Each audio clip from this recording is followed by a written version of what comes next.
When us common folk tie the knot, we usually have our wedding parties composed of our nearest and dearest. It allows our inner control freak to round up all our friends and family, make them wear ridiculous costumes, and rehearse them like we're directing a High School Musical.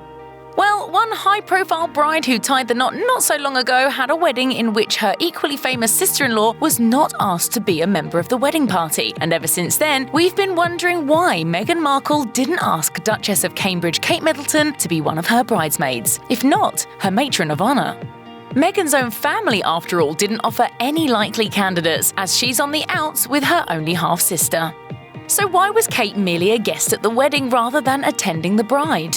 Was it because you just don't ask a senior royal to dress up in a poofy monstrosity? Or was Kate's exclusion from the wedding party the spoiler that would have given us a clue that Megxit was on the way? As it turns out, the real reason why Kate wasn't included in the wedding party was just that royals do things differently than the rest of us. An expert on British and European royalty who spoke with Town & Country prior to Meghan and Harry's wedding revealed that it's not customary for royal weddings to feature grown women as bridal attendants. According to Marlene Koenig, most royal brides do not have adult bridesmaids. It would be unusual for a royal bride to have a woman in her late 30s as a maid or matron of honour. While Kate Middleton did have her sister Pippa serve as a bridesmaid at her wedding to Prince William, this was considered unusual. As Kate and Meghan weren't all that well acquainted before Meghan married into the family, they didn't have the kind of relationship that would have been worth breaching protocol for. Kate's and Meghan's granny-in-law, known to the rest of us as Elizabeth II, did have a number of adult women in her own wedding party. She married Prince Philip back in 1947, however, when Great Britain was still struggling its way out of wartime devastation. Royal weddings for the past 60 years have, with the sole exception of Pippa, featured bridal attendants no older than their early teens. Meghan did not have to forego bridesmaids altogether at her wedding, however. CNN reported that she had 6 of them. The oldest, at the venerable age of 7, was Meghan's goddaughter Rylan Litt. Another Litt, 6-year-old Remy, also accompanied Meghan down the aisle, as did 4-year-old Ivy Mulroney, daughter of Meghan's BFF Jessica Mulroney, 3-year-old Princess Charlotte, Prince Harry's 3-year-old goddaughter Florence Van Cutsem, and the baby of the bunch, 2-year-old Zaylee Warren. A few lucky little boys made the cut as wedding party members too, serving as page boys. Brian and John Mulroney, Ivy's twin brothers, were the oldest at 7. Next came Harry's godson, Jasper Dyer, at age 6. And the youngest was the future king and Harry's nephew, Prince George.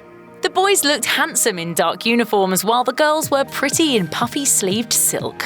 A TV audience of millions said "aww" at their adorableness, and somehow everybody managed not to trip on the bridal train or otherwise mess up the picture-perfect wedding.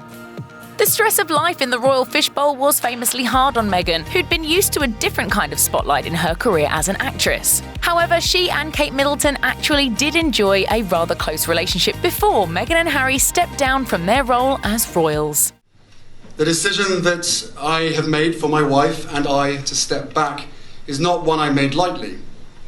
It was so many months of talks. But when the two women, along with their princely hubbies, were reunited for the Commonwealth service at Westminster Abbey in March of 2020, their post-Megxit public interaction appeared to be somewhat strained.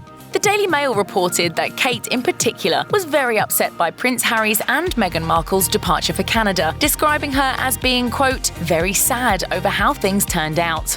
Still, once the two couples grow used to the new situation, perhaps in time they might become closer again, even though they are geographically thousands of miles apart. Check out one of our newest videos right here, plus even more list videos about your favourite royals are coming soon. Subscribe to our YouTube channel and hit the bell so you don't miss a single one.